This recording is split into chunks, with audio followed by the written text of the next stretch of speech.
आप सभी श्रोता बंधुओं, दर्शकों, शुभचिंतकों, मित्रों, संत महापुरुषों को हमारी ओर से नमस्कार, प्रणाम, धन्यवाद स्वीकार हो।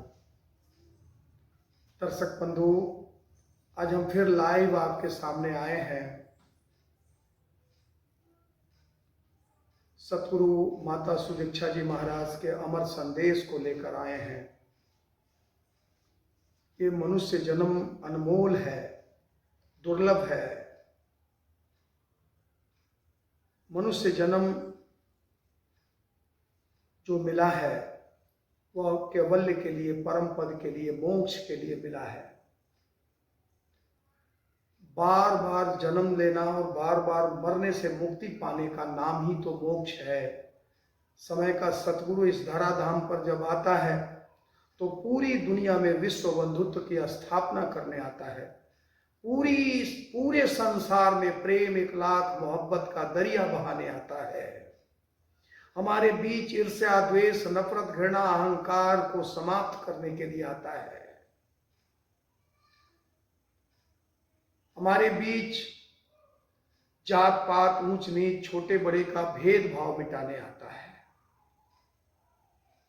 और ये सारे रूप रंग जो हमारे अंदर जिन ईर्ष्या के कारण बनते हैं उसको हमेशा के लिए जुदा करने के लिए आता है। इंसानियत जगाने आता है। आध्यात्मिक पाठशाला, उसके सतगुरु के आध्यात्मिक पाठशाला में बस इंसानियत का पाठ पढ़ाया जाता है। यह जो दुर्लभ जन्म मिला, ये जो हीरा जन्म मिला है, ये ब्रह्म ज्ञान के लिए मिला है। ब्रह्म ज्ञान बड़ा जरूरी है।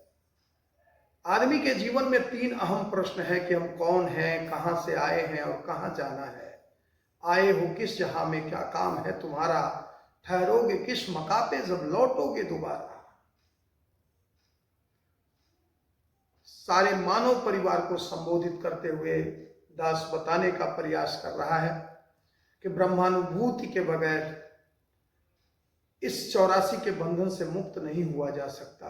ब्रह्म ज्ञान के बगैर अगर अब की पासा चूक गए, अब की बारी चूक गए, जो 83,99,999 जोनियों के बाद ये जीवन मिला है, तो फिर हमें 84 में चालान होने से कोई रोक नहीं सकता। साथ संगत जी, आप साथ संगत को ये बताते हुए, आप मानव परिवार को ये संदेश, सतगुरु के अमर संदेश को देते हुए अपार खुशी हो रही है, अपार हर्ष हो रहा है कि ब्रह्म ज्ञान के बगैर, ये ब्रह्म ज्ञान के लिए ही जीवन मिला है। ब्रह्म ज्ञान रूपी नौका पर सवार होकर हम संसार रूपी भवसागर से निसंदेह पार कर सकते हैं। एक उदाहरण के माध्यम से आपको बताने का प्रयास कर रहे हैं। एक धोबी था, उसकी मां थी, बस मां बेटा ही तो थे। मां बूढ़ी हो चली थी, आंखों की रोशनी छिड़ हो गई थी, चमड़े शरीर के झूल रहे थे और अब बुढ़ापे के उस अंतिम कगार पर बूढ़ी मां खड़ी थी। एक ही बेटा। मां ने अपने बेटे को बुलाकर कहा कि तू अगर गृहस्थी बसा ले, तू अपनी एक जीवन साथी चुन ले, तो फिर चैन से, अमन से, शांति से मैं इस दुनिया से रुखसत कर जाऊं। मेरी एक ही लालसा है, मैं पुत्र वधू देखना चाहती हूं, तुम्हारा जीवन साथी देखना चाहती हूं। अब धोबी था, पैसे से तो कपड़ा ही धोता था, नौजवान था, समझदार था। मां की इच्छा पूरे करने के लिए वो मन में संकल्प ले लिया और वो गया और 1-2 दिनों में वो अपना जीवन साथी लेकर आया और मां से कहने लगा, मां, आज तेरे जीवन की इच्छा मैंने पूरी की है। खुशी का ठिकाना नहीं था मां को। कहा, कौन सा खुशी दे रहे हो? कहा, तुम जीवन साथी चाहती थी, मैं अपना जीवन साथी लेकर आ गया। अब उसके तो पैर धरती पर नहीं थे। पुत्र वधू ने मां के चरण स्पर्श किए, देखने लगी। देखते देखते फिर क्या हुआ, मां की खुशियों का ठिकाना नहीं। और धोबी भी, वो इतनी सुंदर थी, परमात्मा ने एक सुंदरता, एक मूर्त ऐसा बनाया, एक ऐसा सुंदर शरीर दिया था, चेहरे की आभा झलक रही थी। अब वो धोबी जो लड़का था, नौजवान था, वो बैठ करके अब अपने बीवी को ही देखता रहता था, मानो कि बैठ मेरे पास, तुझे देखता रहूं, ना तू कुछ कहे ना मैं कुछ कहूं। 2-3 दिन बीत गए। पुत्र वधू बड़ा होशियार, बड़ा चालाक। उसने कहा कि इस तरह बैठ करके मुझे देखते रहेंगे तो फिर रोजी रोटी का क्या होगा। चेतना जगी, बात समझ में आ गई। अब धोबी था, कपड़ा लिया, धोबी घाट लेकर के चला। अब धोबी घाट गया, हाथों में मेहंदी लगे थे। अभी नई नवेली दुल्हन घर में आई थी, वो मेहंदी के रंग कहाँ उतरे थे। फिर वो धोबी घाट पर कपड़ा धो रहा था, तब तक उसके 2-4 यार आ गए और कहा कि अरे हाथों में ये मेहंदी। कहा हाँ यार, हमारी शादी हुई है, हमको बीवी मिली है, और भूल हो गई कि आप लोगों को बहुत सारे मित्र छूट गए, बहुत सारे हमारे शुभचिंतक छूट गए, बहुत सारे रिश्तेदारों को भी नहीं बता पाए। तो यारों ने, दोस्तों ने, मित्रों ने पूछ लिया कि तुझे क्या मिली है, ससुराल से क्या मिली है। कहने लगा बीबी मिली है, टीवी मिली है, घड़ी मिली है, सोने की अंगूठी मिली है। कहने लगे मित्र कि अरे तुझे बीबी तो मिल गई होगी, लेकिन टीवी कहाँ मिला होगा, घड़ी कहाँ मिली होगी, और सोने की अंगूठी कहाँ मिली होगी। फिर वो कहने लगा कि आज तो मैं धोबी घाट आ गया हूँ, कल तुम लोग धोबी घाट आना, मैं कल ले आऊंगा, सोने की अंगूठी दिखाऊंगा, मुझे मिली है, मेरे ससुराल वालों ने दी है। फिर क्या हुआ, आज रात बीते, वो नौजवान धोबी घर आया और रात को बीवी को बनाने लगा। चूंकि मित्रों को बताया था कि बीवी मिली है, टीवी मिली है, घड़ी मिली है, सोने की अंगूठी मिली है, तो अपने बीवी को मनाने लगा कि तू इतना समझदार है, तू इतना सुंदर है, तुम्हारे जैसा मैं भाग्यशाली हूं कि मुझे धर्म पत्नी मिली है। समझदार थी पत्नी। कहा इतना मक्खन क्यों लगा रहे हो। कहने लगा कि कल धोबी घाट जाना है, मित्र आए थे और मैंने बताया कि मेरी शादी हुई थी, मैंने उन्हें आनंद फानंद में तो पूछ नहीं पाया था। तू अगर कल सोने की अंगूठी दे दे तो मैं मित्रों को दिखा दूं, मेरी लाज रह जाए, उनको यकीन आ जाए कि मेरे ससुराल से बीवी भी मिली है, टीवी भी मिली है, घड़ी भी मिली है, सोने की अंगूठी देख लेंगे तो यकीन आ जाएगा कि ये सारी बातें ठीक है, सारी बातें सही है। पत्नी ने समझाया कि ये सोने की अंगूठी तो पार्टी में पहन के जाते हैं, पार्टियों में जाते हैं, कोई फंक्शन होता है उसमें जाते हैं, ये सोने की अंगूठी पहनकर धोबी घाट नहीं जाते। वो कहने लगा कि मुझे बस अंगूठी दे दो, मैं मित्रों को दिखा कर लाऊंगा, फिर कभी नहीं ले जाऊंगा, मित्र देख लेंगे, उनको यकीन हो जाएगा, विश्वास हो जाएगा कि मैं झूठ नहीं बोल रहा हूं। पत्नी ने सोचा कि आखिर पति है, जीवन इसके साथ गुजारना है, सोने की अंगूठी दे देने से अगर उनके मित्रों में विश्वास बन जाए तो फिर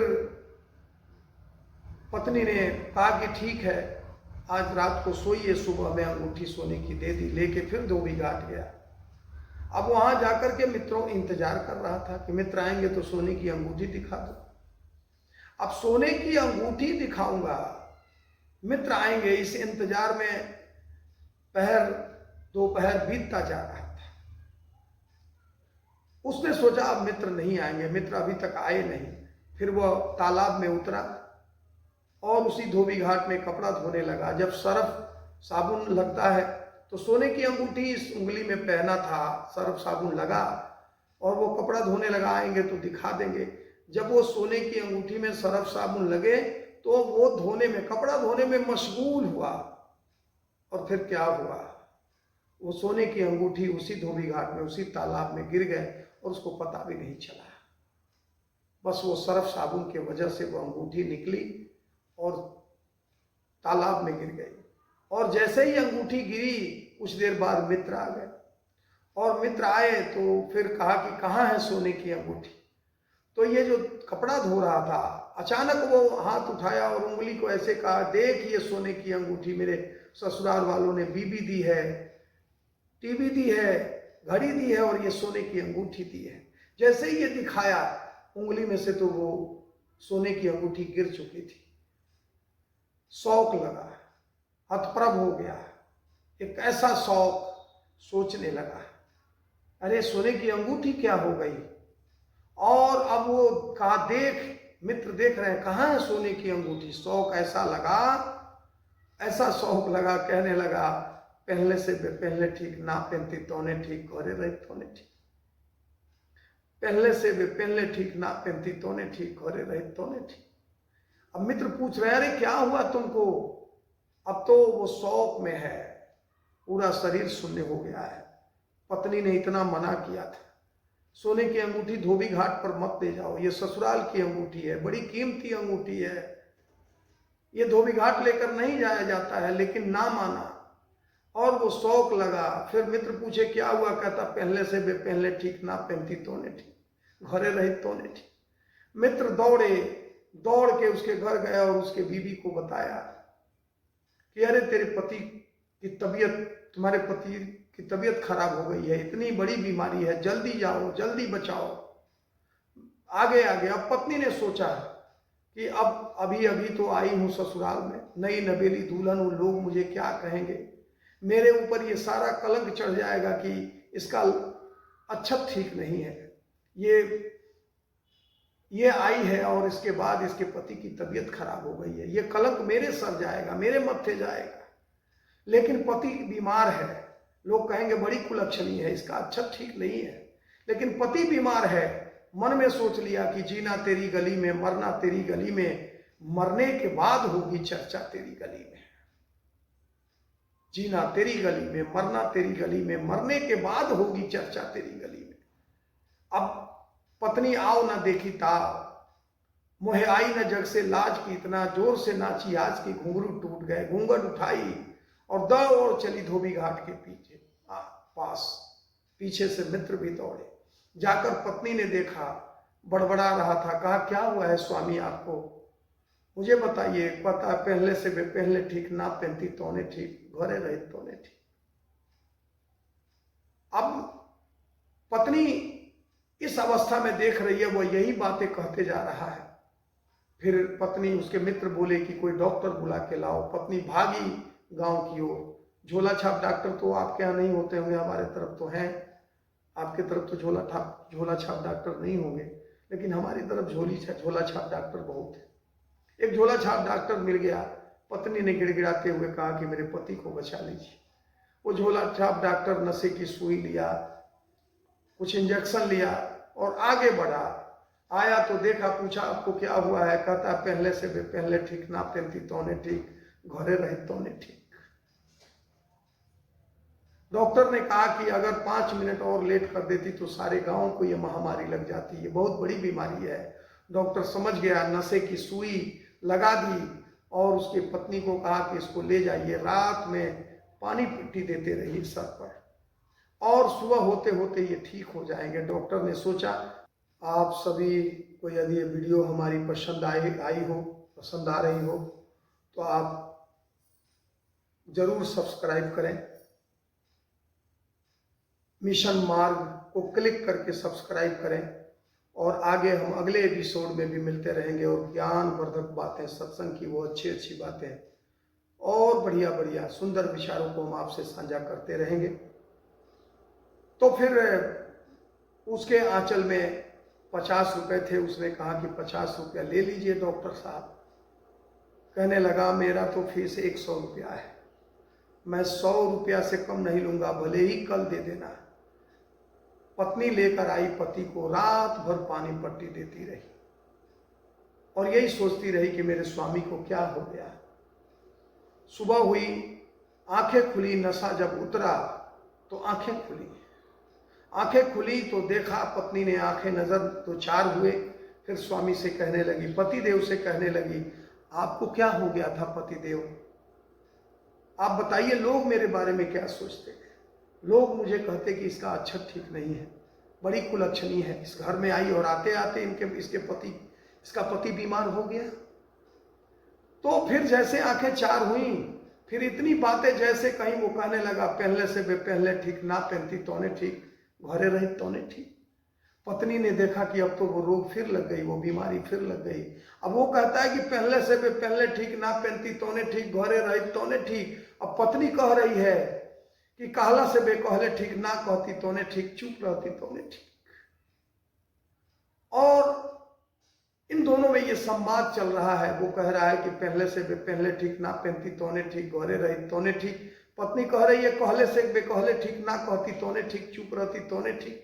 और उधर झोला छाप डॉक्टर तैयारी कर रहा है कि अब तो रात में नशा उतर गया होगा, अब तो ये ठीक हो गया होगा, अब चलेंगे तो 100 रुपया भी मिलेगा और पूरे मोहल्ले में, पूरे गांव में ये नाम की डुगडुगी पिट जाएगी कि बड़ा काबिल डॉक्टर है, इसने उसको ठीक कर दिया, इसके पति, इसके बीमार पति को ठीक कर दिया। अब उधर से झोला छाप डॉक्टर आ रहा है, घर में पहुंच रहा है कि अब तो ठीक हो गया होगा, नशा उतर गया होगा। अब वो सोच रहा है 100 रुपया भी मिल जाएगा, मेरे नाम का डंका भी बज जाएगा। लेकिन जैसे ही वो दरवाजे पर जाता है, सुन रहा है, वो कहता है पहले से वे पहले ठीक ना पहनती तोने ठीक, चुप रहती घरे रही तोने ठीक, पहला से वे पहले ठीक ना पहनती तोने ठीक, घरे रही तोने ठीक। और इसकी पत्नी कह रही है कि कहले से वे कहले ठीक ना कहती तोने ठीक, चुप रहती तोने ठीक। इधर अब डॉक्टर कह रहा है कि आज से तकाले ठीक, 100 से 50 से ठीक, ले लेती तो ठीक। साथ संगत, आपको बता कहने का भाव तात्पर्य यह है कि मनुष्य जन्म मिला है ब्रह्म ज्ञान प्राप्ति के लिए, ब्रह्मानुभूति के लिए। और ये डॉक्टर आज पश्चाताप कर रहा है कि आज से तकाले ठीक, 100 से 50 से ठीक, ले लेती तो ने ठीक। क्या भरोसा है जिंदगी का, क्या भरोसा है जिंदगानी का, आदमी बुलबुला है पानी का। आपसे यही प्रार्थना, यही निवेदन कि ये जो दुर्लभ जन्म मिला है, ये मनुष्य मानव जन्म मिला है, ये जो हीरा जन्म मिला है, समय के सतगुरु के चरणों में नतमस्तक होकर, समय के सतगुरु के चरणों में मत्था टेक कर इस आत्मा रूपी दुल्हन को परमात्मा रूपी पिया से मिलन की बेला है। ये मिलन करा लो, ये ब्रह्म की प्राप्ति कर लो, भ्रम की समाप्ति कर लो। बस अगले एपिसोड में फिर हम आपसे मिलेंगे, इसी तरह अच्छे अच्छे ज्ञानवर्धक कहानियों को लेकर मिलेंगे। अगर ये मेरा वीडियो पसंद आया हो तो फिर आपसे प्रार्थना है, निवेदन है कि आप मिशन मार्ग पर क्लिक करके या मेरे वीडियो को क्लिक करके आप ज़्यादा से ज़्यादा सब्सक्राइब करें, लाइक करें, कमेंट करें, शेयर करें। फिर अगले एपिसोड में मिलेंगे। आप सभी को मेरा प्रणाम, नमस्कार, धन्यवाद।